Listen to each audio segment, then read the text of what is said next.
Sid. Welcome to the 8th Lane podcast. Thanks for having me. I'm excited. I'm also so excited. So Sid is a cinematographer, and you've done a little bit of work with my husband, Andrew. Yep. For our guests that aren't familiar with who you are, do you want to just give a brief introduction to kind of your background and what you do?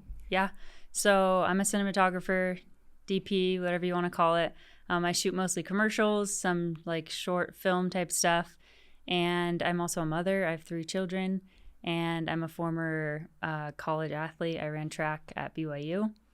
So yeah, that's a little bit about me. Yeah, I'm so excited. I want to dive in with talking just maybe about your journey to college running, your background with running. Like, when did running start for you? Yeah. So I've kind of always been one of those kids that like to do everything. I was never super specialized in one sport or one thing. So I did soccer, and I did basketball and volleyball, and then track kind of came in later in the picture. I feel like I always thought I was fast. Like, I always loved racing and liked being fast, but I didn't really get into running super hardcore until high school. And even then, like, I didn't take it too seriously. It was just kind of a way to be faster for other sports, or just some of my friends were running track, so I decided to do it too. But yeah, I did it all through high school, and did 3 sports all through high school: volleyball, basketball, and track. And what distances did you run in track? Was it no. So it's kind of interesting. So long story short, I ended up running 800 mostly in college, but in high school, like, I never went anything above a 400. So what? I did. Yeah, it's kind of a crazy story how I came to be like with the distance girls at BYU, but I did hurdles. So I did 300 and 100 hurdles. That was mostly my thing. And then I did long jump. Usually was on like the 4x4 and sometimes a 4x1. It was a small school, so it was like every event possible. If you're okay, like, they'll throw you in. So I did that, but yeah, my main thing I would say was hurdles. And yeah, the jumps. But so you made the BYU team in high school, or you tried out at BYU? So around my junior year, I kind of was like, oh, am I good enough to run in college? Like, started talking to some people in California.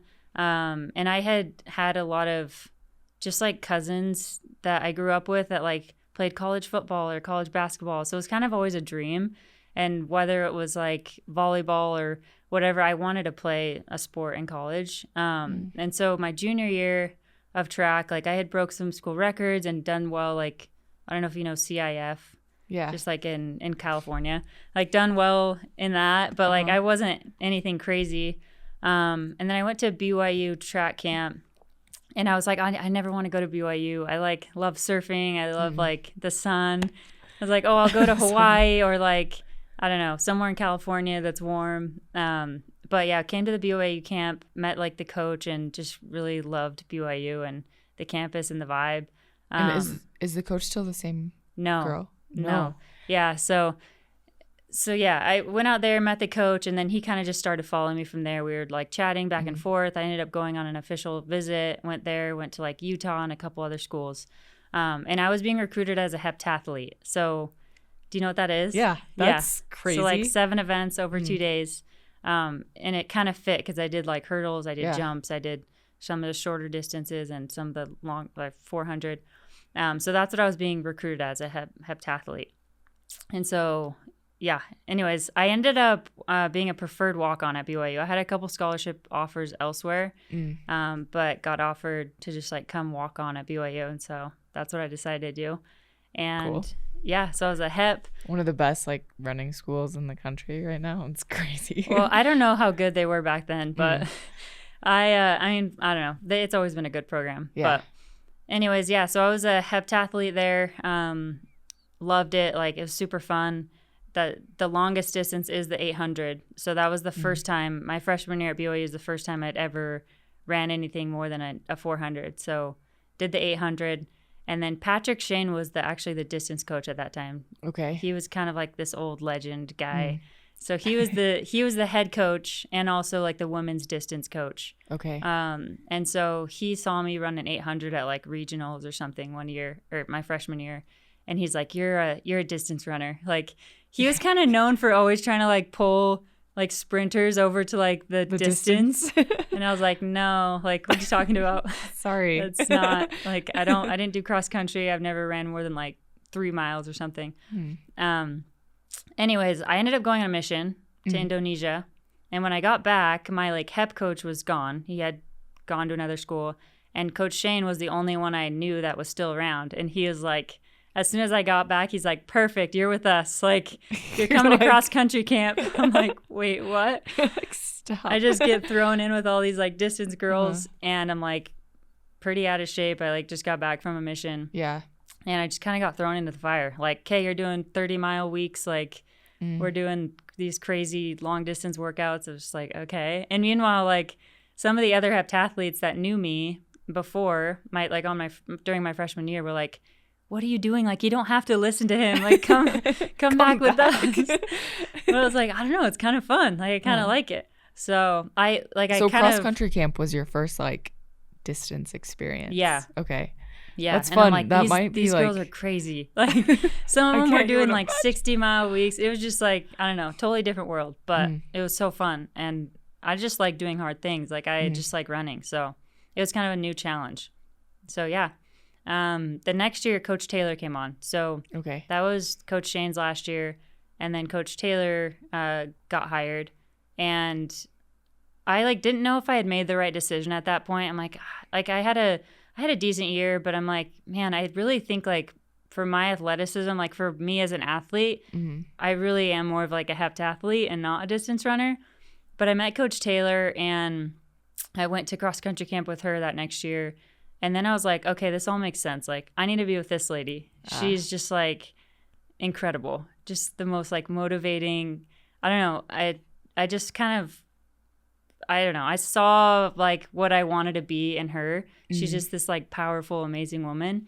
And she totally changed the culture within like a year of this team that, I don't know, having a male coach, it's just different. And there was just like some, I don't know, maybe not the best culture, but Coach Taylor just came in and like just fired us all up. So yeah, stuck with the 800. And yeah, I didn't have like any crazy, like didn't make it to nationals, didn't have any like crazy career, but I feel like I just like fell in love with these group of women and was able to have this awesome experience, just like as becoming like a better person, a better woman, cheering on others. And yeah, being surrounded by like this awesome group of girls. So yeah, that's so everyone I know who has worked under Coach Taylor says that she changed their life. Yeah. What, like, if you could say specifically, like, what did she change in you that you're like are grateful for now?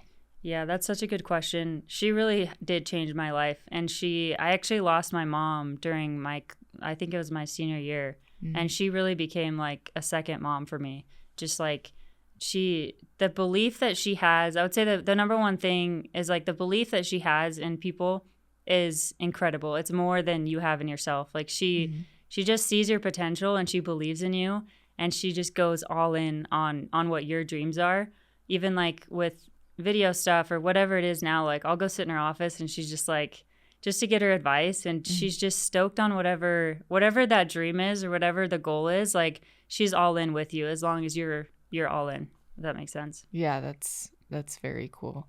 I think everyone, especially people who are chasing hard things, I've kind of noticed a trend with like our guests, because a lot of our guests are chasing really hard things.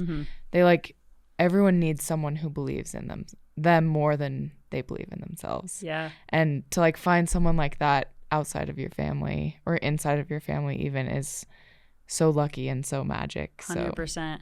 I was kind of thinking through like my career, my film career, my running career, just honestly my life leading up to coming in and chatting with you.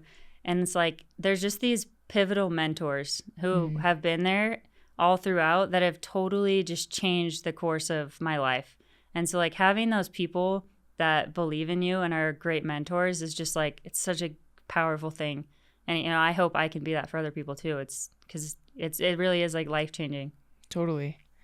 All the while you were at BYU, you had kind of like a a production company type thing going on, or you were doing video? Where were you at there? Yeah, so I always have loved video stuff. I Mm. in high school, even middle school, like 10 years old, loved like making little movies with my That's so friends. cute. I just like loved it. I've always loved video stuff, and I started like shooting weddings in high school to like make money, and I just always knew like that was something I loved and something I wanted to pursue. Mm. So when I was at BYU, I was in the film program, studying film, and went like the cinematography route, like more focused on cameras and lenses and lighting. Really loved that. And then also while I was running, I worked for the last couple of years. I worked for like the sports marketing department. Cool. So shooting athletes and like telling athlete stories, and got some access to like nice gear. And so that was super fun to kind of get started in that world, kind of combining like my two things that I love, like running or sports and shooting. So started doing that. And that was kind of like the start of my film career. This episode is brought to you by Mercedes-Benz Van Center Warner, Utah's largest selection of recreational and commercial vans for all purposes, new, pre-owned, and rentals. They are passionate about supporting the running and active community in Utah. Check them out at mbvancenterwarner.com. So did you know in college that like running was kind of a college thing and film was kind of a life thing then? Yeah. Okay. Yeah, I feel like I didn't really ever even think about going pro in the running world. I just was more something like, I just kind of always figured it was like college. And then I didn't even really know too, like it was a thing to go pro until maybe towards the end. Like one of my friends who I was really close with, Shay Collinsworth. She was an 800-meter runner. She ended up signing with Nike, but really I hadn't like seen that up to that point. I didn't even know that was really a thing. You're like, nor did I think I was good enough to go pro. But I kind of always knew like long-term film was going to be my thing. In preparation for this, I watched a lot of your pieces and rewatched some of them. And it seems that a theme, I mean, you are a DP cinematographer, so you're not always in control of the story. But I do think you do a really good job of telling the story through your work. How do you feel like your time spent at BYU, like with all of those athletes, has helped you in your cinematography career that way of like telling stories? Yeah, that's a good question. I've always been drawn to like athlete stories, and like that one you mentioned, Run Like a Mother, was one I did about a former teammate of mine who got pregnant. She was like a great runner, one of those ones that's like, oh yeah, she's for sure gonna go pro. Anyway, she got pregnant kind of at like the height of her running career, and everyone was kind of like, oh, she's done, like she's not, she's in college, like she's not coming back. And she decided to come back and like ended up crushing it. And so cool. I'm like not one of those people that was like from the beginning, like from a little girl, like, oh, I want to be a mom. Like I always kind of knew I was gonna be a mom, but never was like this thing I was looking so forward to, or I don't know. So, but seeing her do that and like have these two dreams kind of come together and like coming back and doing both, I was just so inspired. I'm like, that's so powerful. I need to tell that story. So that was kind of like one of my first things that it was just like a story I wanted to tell, went out and shot it. And so you kind of came up with the concept there. Yeah. That's cool. Yeah. So I actually, one of those mentors I was mentioning, well, there's multiple in the film, on like the film side of things, but I remember reaching out to a director I really liked and admired his work, and he did a lot of like stuff with athletes. And he told me, he's like, if you just need to go tell a story that you love, like go find a story that you want to tell and go tell it. And that's kind of how I got into the film industry, like kind of made my way in, was like just going out with a camera and shooting something I was passionate about.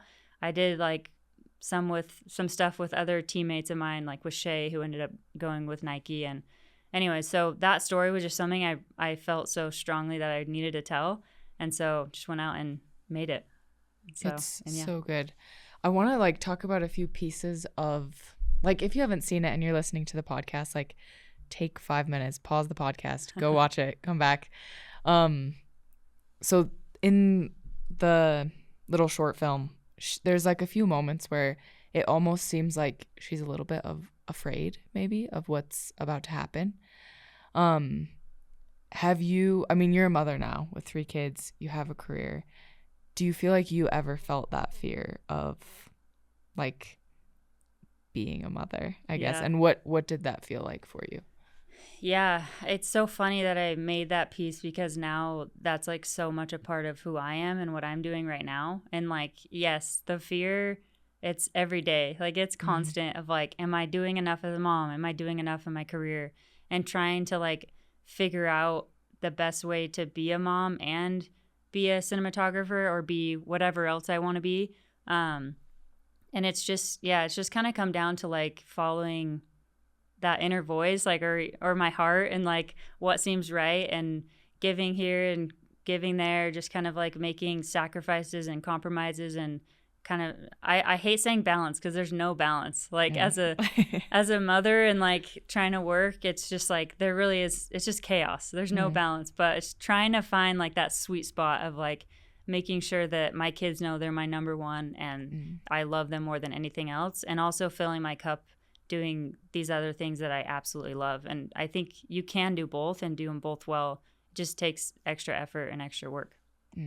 So maybe the fear was like, am I doing enough? Can I do enough? And then the solution for you has just been like work and just doing it basically. Yeah. I mean, the fear is like, if I work too much, my kids are going to feel neglected. And then the fear on the other side is like, if I don't work enough, then I'm going to get left behind. And there's definitely that. I don't know if Andrew has like felt that, but in the film industry, it's just like you're constantly comparing and you're seeing like these other artists, you know, doing something big, and you're like, oh, I need to be shooting more, or like I need to be doing these other types of projects. It's just this constant, especially with social media now.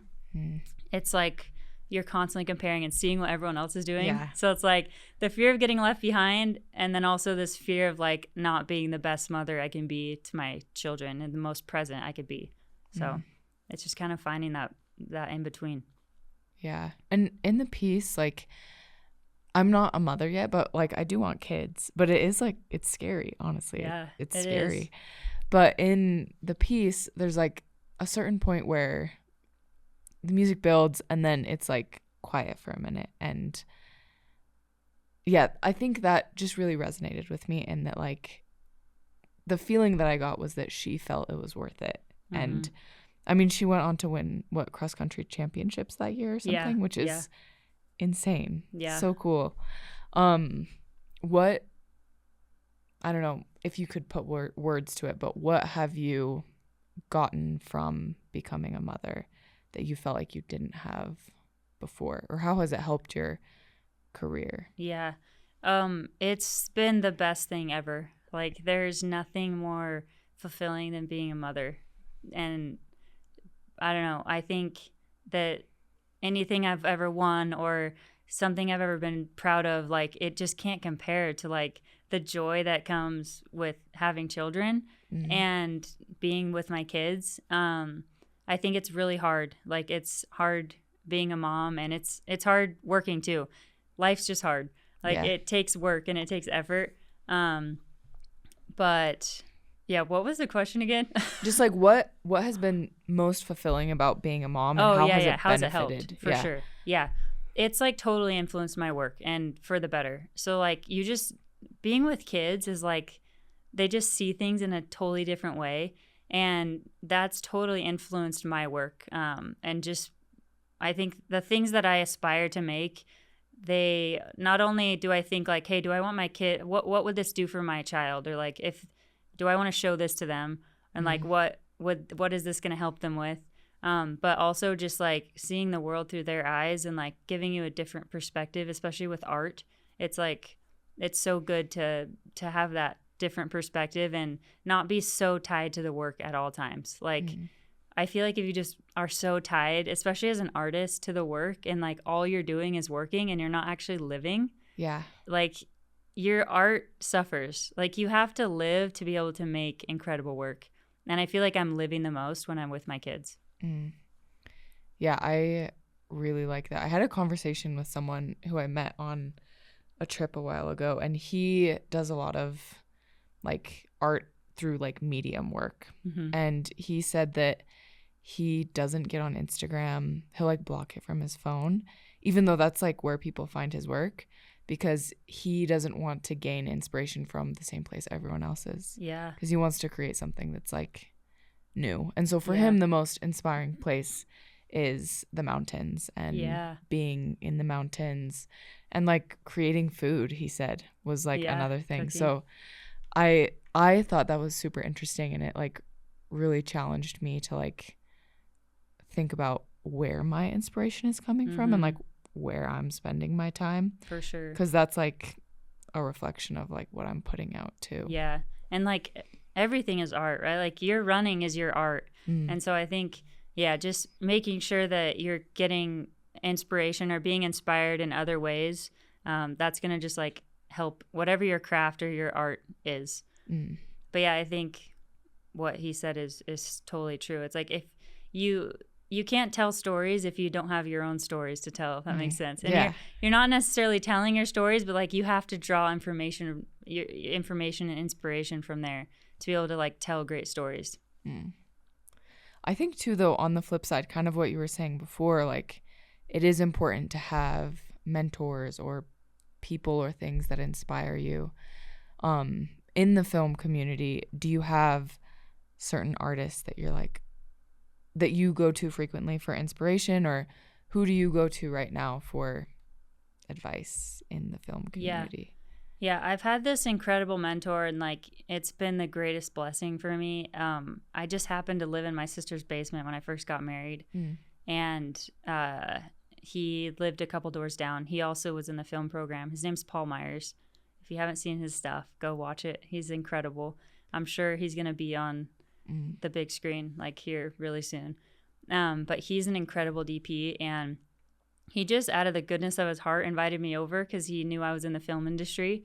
And he, at the time, like I was studying more in like the cinematography or like camera side of things within the film program, but I wasn't 100% sure what I wanted to do. I was like, maybe I do want to direct. I'm not really sure. And he kind of just showed me what he's done, and it just like blew my mind. I was like, that is exactly what I want to do.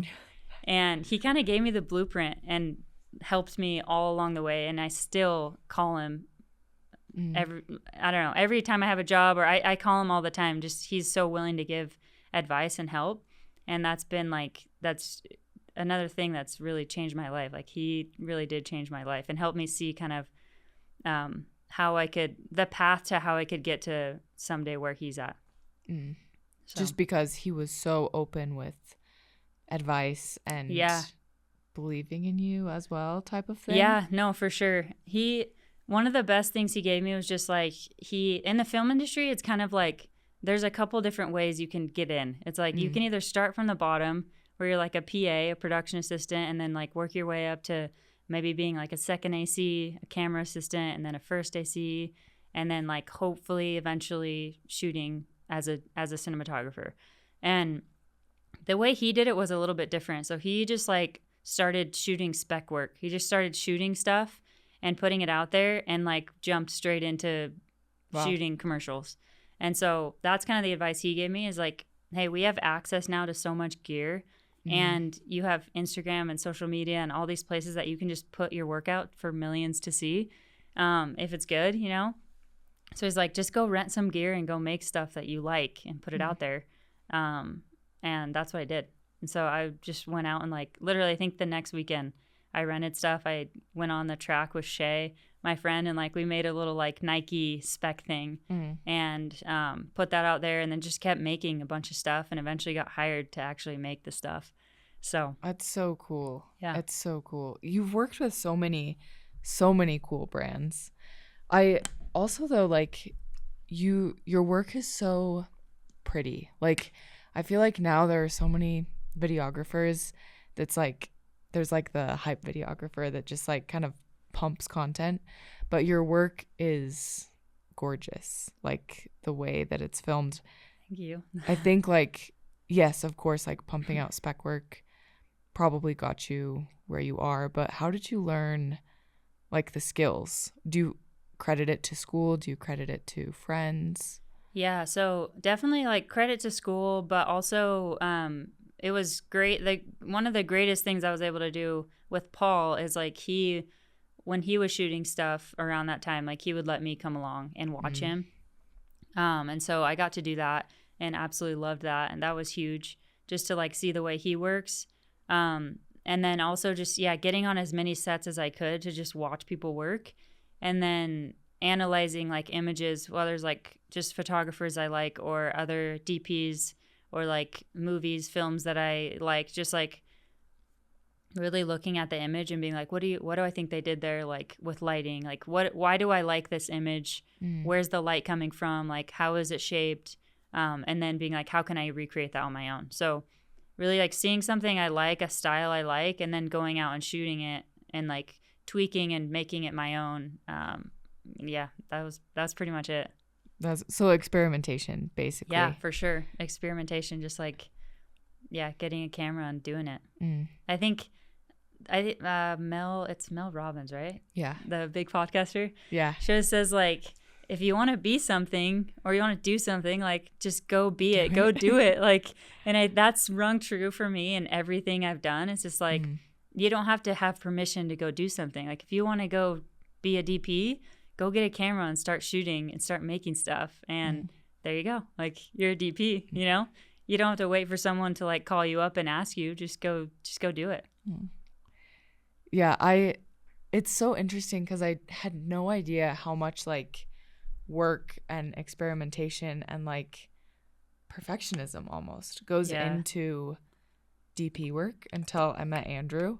And like he's always like setting up something weird in our living room, and there's always like random pieces of gear out, or he's like taking apart a lens, and it's like, but all of that like combined together is like what makes his work good. 100%. And so like, do you feel like you learned kind of that perfectionism / like brick by brick, I don't know, progression through running, or where do you feel like you learned that type of thing of like, it sounds like you were pretty meticulous and like practicing, perfecting. Yeah. I think it's just like hard work, right? Okay. With anything. If you keep at something like and you're really passionate about it and you put the time and the effort in, as long as you don't quit, like you're going to succeed most likely. Like you only fail when you stop, right? So just like constantly perfecting your craft, whether it's running or shooting or even like being a mother, just like constantly trying to be better at everything you do. I think that's just the main thing. As far as like camera specific stuff, yeah, it's just like getting weird, like experimenting and tweaking. Like you said, like Andrew's in the living room, like doing some lighting setup or like tweaking some lens. Like, I don't know, finding what your voice is and what you like and what you kind of like resonate with, and yeah, making that your thing and creating. I don't know. So if you had to put to words like maybe what you resonate with, what your style is, where you hope to see yourself in kind of the creative world, how would you put that? That's a great question. I think I felt like in the film program at BYU, I was kind of like this odd woman out. Like I didn't really feel like I fit. I was the only student athlete of the whole program. And it was like, I don't know what you would think of as like quote unquote like artsy people. And maybe like I didn't really fit into that. And so, and like all these films and directors and like, I don't know, kind of like these people that I should love their work. I did, and I respected it. But like a lot of what the other students really liked, like it wasn't really my style. I grew up like watching Breakfast Club and like some of these like classic 80s films that my parents liked. And like what's always been that thread for me is just like every day. Like I'm not like a sci-fi or horror person. I've always just loved those films that just feel like this random everyday thing, like Breakfast Club. Have you seen it? Yeah. It's just like every day. It's one day of life, and it's just like these everyday people, but somehow like we're interested in it and we love it. And like Lady Bird, You seen Lady Bird? I haven't seen Lady Bird. You should see it. It's I'll so write good. it down. And it's just like this everyday girl doing everyday things in life, but it's like so special because like we all connect with that, and like everyday life really is special, and everyday life is like beautiful and powerful. So that's kind of been the films I've always like loved, and in my work I think I really try to I try to infuse that like authentic, like just like kind of everyday emotion into my like camera movements even. Nothing like too crazy or out there. It's just like, how do we make the everyday beautiful? I don't know. That's what I like. Yeah, I noticed that like watching your pieces that are online, like a lot of them are just like happy, I guess. It just makes you feel good watching them. And then like also a lot of women like centric pieces and like family as well, from what I remember. How do you feel like being a female DP is also pretty rare?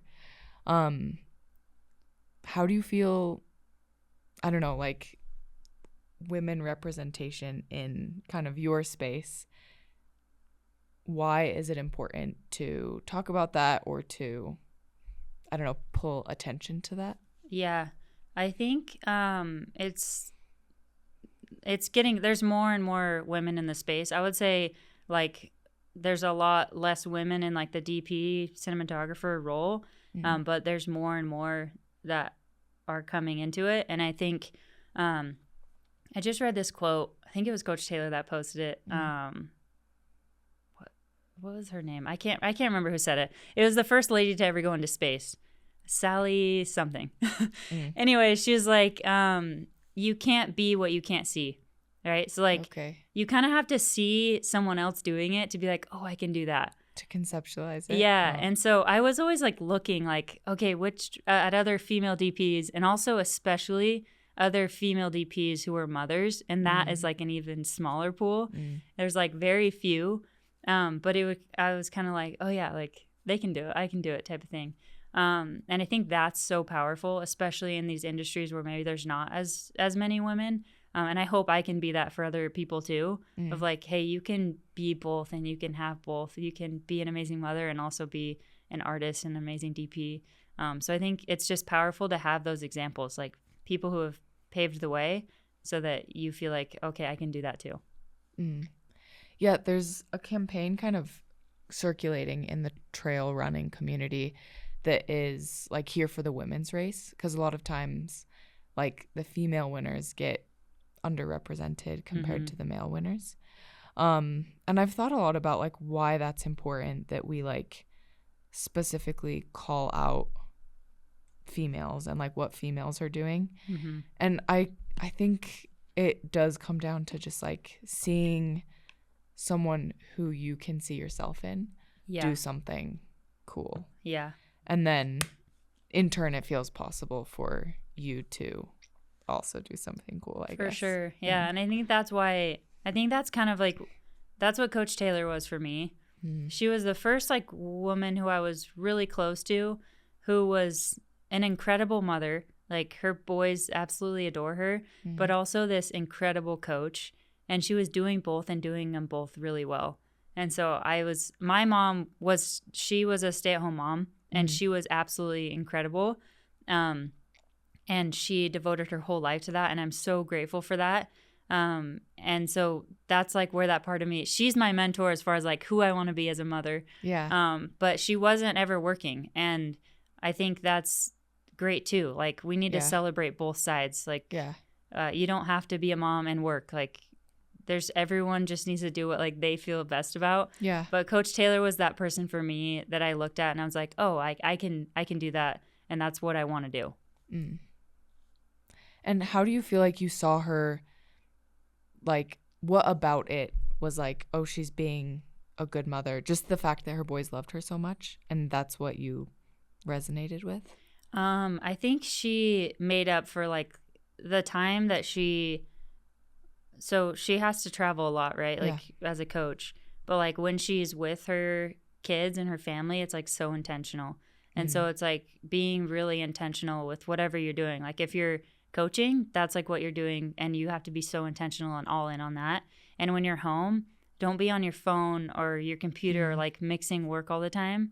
It's like, let's be super intentional with your kids and your family when you're there.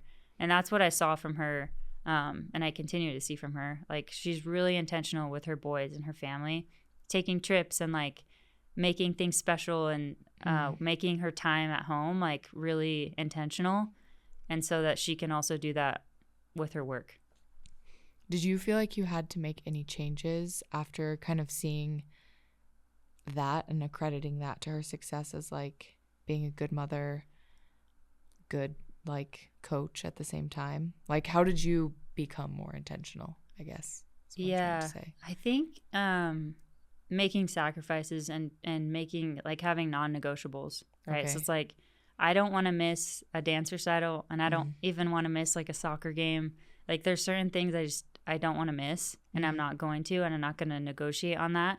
And then also there's certain jobs that I'm just not going to be able to take. Like, and that's hard because I think a lot of DPs, it's like, and in the beginning of my career, it's like you take every job possible. Yeah. And the more you can work, like the faster your career is going to progress. And so I've had to make a lot of sacrifices on jobs that I just couldn't take. Like, if I take every job, I'll be gone all the time for my kids, and I can't do that. So making my time when I am on set, like choosing the projects wisely. So when I am shooting, it's something I care about and something that I can really put my whole heart into. And then when I'm with my kids, like just be with my kids and try to be there and intentional and listening, and not on my phone all the time. And that's hard. Like, I'm not the best at that. Yeah. I'm still like trying to be better, but that's the goal. Yeah, that's like one of the most daunting things to me about like having a family is like, it does feel like everything has to be so intentional. And like, I'm great at wasting time. Like, I'm really good at wasting time. And I do love to just like my runs a lot of the time are in the mountains. So I'd like to just take my time and go where I want to go. And to have to like not seems like really scary, honestly. Yeah. No, you definitely like, it's a sacrifice. But I think it's also so important to do those things. Like, even outside of work, like there's work stuff and there's family stuff, but then like there's you stuff. Like, you have to do those runs because that's what makes you. And that's what's going to make you show up as a good mom. You know what I mean? And like, sometimes it's hard to, it's like, where's the time? But like, making the time to go for a run or like get a workout in, I think is so important because you show up as a better mother for doing that. So. What are your things? Like, are you still big into running, like getting in a daily run, or are you more like into the gym now? Yeah, so I go to Train Insane. It's just here in Orem, but it's like HIIT. Cool. Yeah, so I run, like I was on the track last week. Like, I love still running, not necessarily like long distance stuff, more like sprint workout stuff. I do want to do a marathon at some point. Like, I've done a half marathon. I want to get into that. It's just like, it's not time right now. It's not the season. Not the season right now. I'm like, get in, do like a 60-minute super hard HIIT workout. We do like sprints and stuff in there too, burpees, lots of body weight stuff. Yeah. Like, just crush it for an hour and then get back to whatever else I got to do. But that's kind of like my jam right now as far as, and then I love playing tennis. I play a lot of tennis just like with my sister, my family. So yeah. Yeah, that's like kind of a common thread. Like, we've had a lot of really cool athletes come on who have kids, and they're like, yeah, honestly, like speed work came for me because I only have 60 minutes a day and I have to like be off the mountain in 60 minutes. So yeah, like, yeah, sometimes I guess it can like play to your advantage. But you can do both too. Like, it doesn't have to be that way. Like, I don't know. It's also comes down to having a really supportive partner, which you have. Yes, it seems like Andrew is so supportive. Yes, like, and I have that, and like, I could not do half of what I'm doing without Morgan, my husband. Like, he's so supportive of my dreams, whatever I want to do, and also he's so supportive of me taking care of myself, getting my workout in, getting sleep, because he sees me like I'm one of those people that will stay up till like 2 a.m. working at something. Is that like a cinematographer thing? Because every DP I've ever met, all of Andrew's friends, they're all like 2 a.m. like night owls. Maybe it is. I don't don't know. know. But like, yeah, when you get in like, I feel like for creative people, when you get in a flow, like you can't break that flow. It's like, It's just like the ADHD trance kind no, of. really, like you get into it and it's just like, I don't know, you got to finish it out. You know what I mean? Yeah. So it's funny because 2 a.m. is like, that's always the time.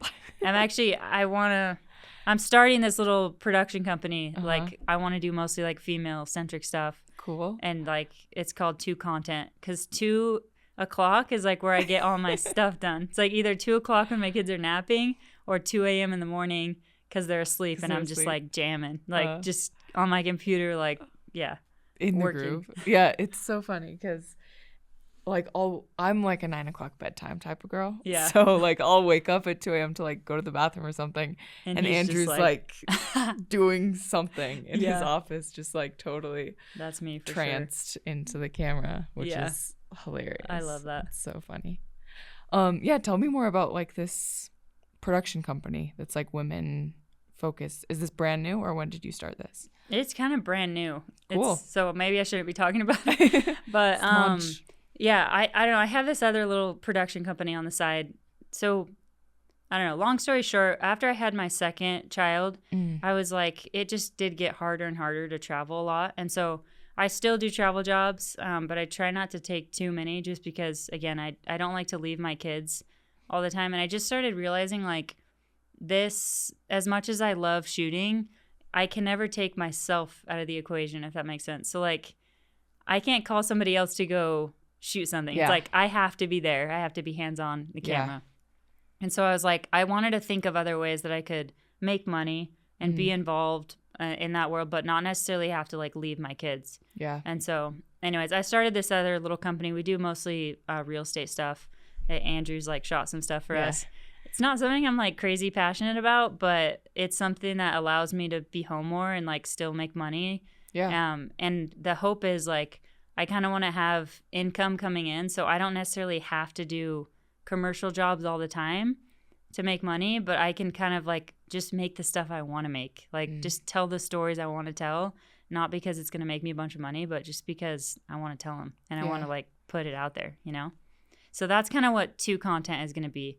That's going to be like the side of it where I'm just going to tell stories like Run Like a Mother because I want to tell them and because I think the world needs to hear them. And it's not necessarily to make money. It's just because I think it's important. And I want to bring other female creators into it, especially like here in Utah. There's so many good creative females and just kind of like, have it be a place to tell great stories. That's so cool. Yeah. So 2 Content is more just like your passion projects. Yeah. And the things that fill your cup, I guess. For sure. Cool. Yeah.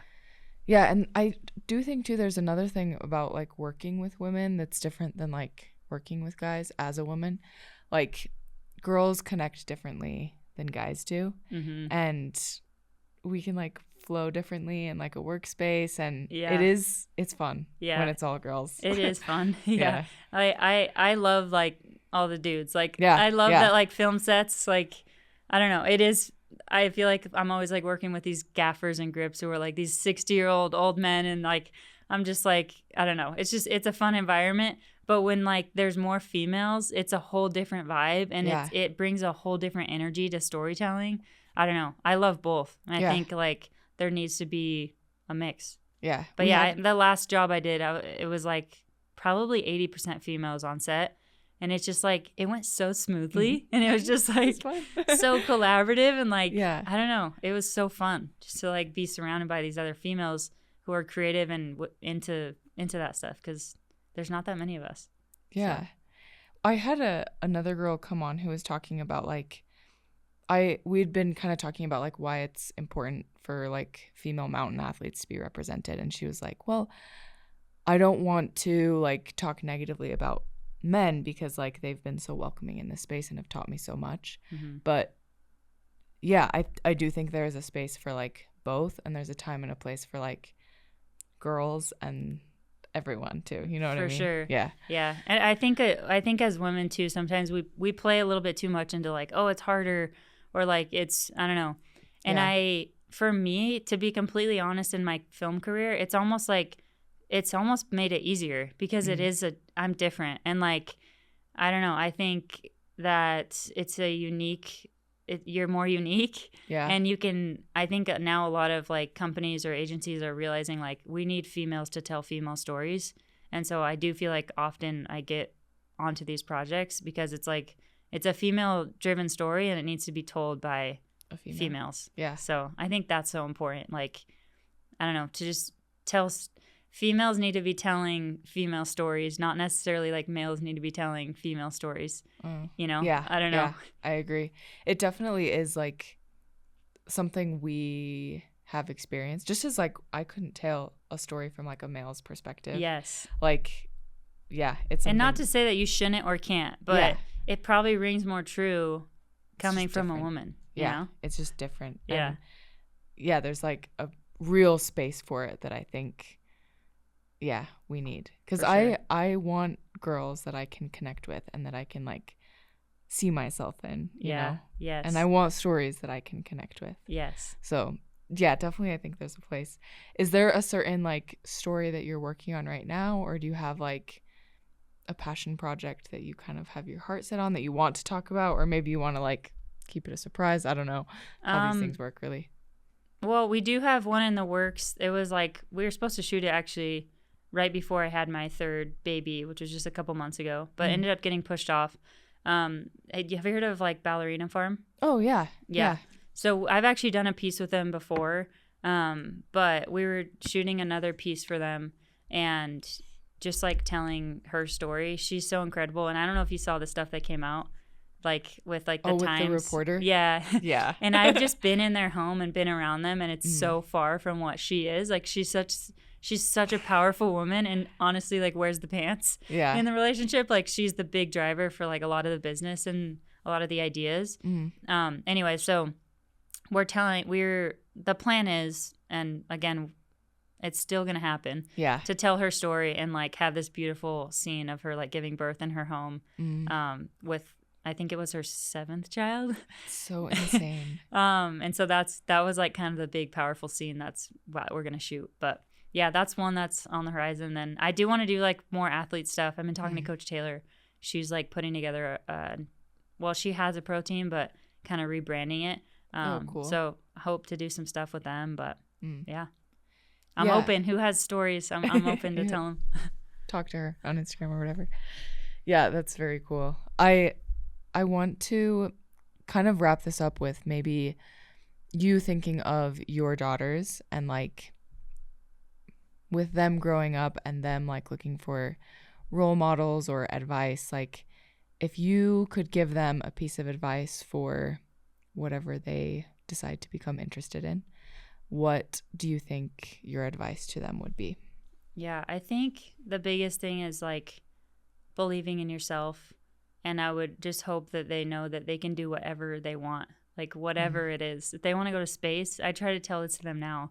If you want to be an astronaut, like you can do it. And I will wholeheartedly like help give you the tools to be able to do that and be your biggest cheerleader. And if you want to be an astronaut and be a soccer player and be a mom, like sure, like you can do it. I think that's the biggest thing is like I've had those people in my life who have just fully believed in me. And it's given me the belief in myself to be like, oh, yeah, I can do that. So that's the biggest thing I would give them. And also, like, there's no one path. Like, I feel like we have this thing of, like, you're either this or you're that. And it's like, no, you can be whatever you want to be. And you can, if it hasn't been done before, like, go do it and pave the way for somebody else. So I think that's the biggest thing. It's just, like, whatever you aspire to be, you can be it. And if you change your mind, that's cool too. Change your mind. Yeah. And you said to believe in yourself. And I think that's like, it's kind of a hard thing to put words to of like, how do you build that? Like, how do you build self-belief? Yeah. So, I mean, this is definitely off the cuff, but if you could put words to how you have been able to build self-belief. Yeah. How would you say it? Yeah, that's a great question. I think running is one of those things that you learn that because you do. I think you believe you get self-confidence by doing hard things. And when you continually do hard things and stick to stick to what you said you're going to do. I think that's what truly builds like confidence. Someone can talk at you all day and say you're great and you're powerful and you're strong. And like, those are just words. If you haven't built that foundation for yourself of like doing hard things and like, hey, I set a goal to run 100-miler and I did it and I'm not going to give up. Like that's what builds real, true confidence. And I hope that I can help my girls see that. Yeah. To just trust themselves, to let themselves do hard things, I guess. Like dive in, do something hard, make hard, big, scary goals, and then go after them. Like, I don't know, a mentor of mine said, like, shoot for the moon, and if you know that quote? Oh, yeah, like, yeah, shoot yeah. for the moon, and if you land on the stars, like, yeah. you landed on a star. I don't know. So just, like, have huge, big goals that are scary, and then go put in the work. And that's, like, I don't know. That's what builds like a strong character, I think. So yeah, I love it. Yeah, I mean, if you are in this space, then you know that Sid's work is amazing. And if you haven't seen her work yet, then where can people find you, or where can they follow you? Yeah, so I just have Instagram, like Sid. It's Sid SID Unga UNGA. That's my Instagram handle, and then www.sidneyunga.com. Cool. But yeah, you can find me on there. Yeah, I'll link both of those things in the description. And thank you so much. Like, I actually learned so much from talking to you today. I'm so glad we had you on. I want to plug one more thing. Yes, because I think please. it's so important. I don't know if I like said it enough, but I'm also really passionate about like mothers not feeling like they have to do all these other things. Like everyone has their calling, and for my mom, it was being a mom and being home and being at everything. And I am who I am because of that.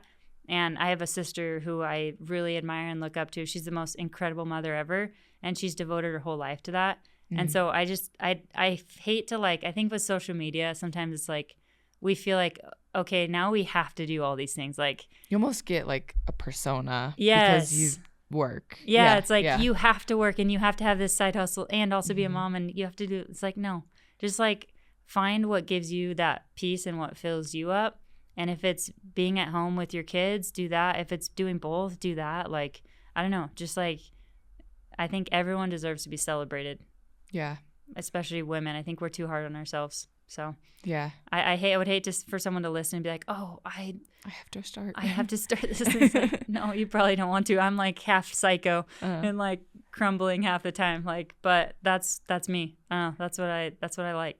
More what I took from kind of what you said today, though, wasn't so much like you have to work and you have to have these side hustles. It was more like find how you feel like you can be the best version of yourself, like both for you, for your husband, for your kids, mostly for you, though. Yeah. And then just like really, really work hard to be that person. Yeah. Is kind of what I took. Yeah. But yeah, I agree. I have a lot of women in my life too who I look up to so much, who really just like put their life toward being a mom. And honestly, like that is so cool. Yeah. And has benefited me in so many ways. Yes. And I admire that so much. Same. And also I have women in my life who I really admire because of what they've been able to do with work or even like hobbies. Yeah. And just how they've been able to cultivate themselves and show up for themselves and by proxy for their kids. Because when kids see moms happy, then they're happy too. Yeah. Cool. You're awesome. Yeah. Thank you so much. You're the best.